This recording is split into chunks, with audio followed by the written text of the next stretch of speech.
اب اگر تم کو اس کتاب کے بارے میں جو ہم نے تم پر نازل کی ہے کچھ شک ہو تو جو لوگ تم سے پہلے کی اتری ہوئی کتابیں پڑھتے ہیں ان سے پوچھ لو، تمہارے پروردگار کی طرف سے تمہارے پاس حق آ چکا ہے، تو تم ہرگز شک کرنے والوں میں نہ ہونا، اور نہ ان لوگوں میں ہونا جو اللہ کی آیتوں کی تکذیب کرتے ہیں، نہیں تو نقصان اٹھاؤ گے۔ جن لوگوں کے بارے میں اللہ کا حکم عذاب قرار پا چکا ہے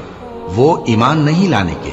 جب تک کہ عذاب علیم نہ دیکھ لیں، خواہ ان کے پاس ہر طرح کی نشانی آ جائے۔ سو کوئی بستی ایسی کیوں نہ ہوئی کہ ایمان لاتی تو اس کا ایمان اسے نفع دیتا۔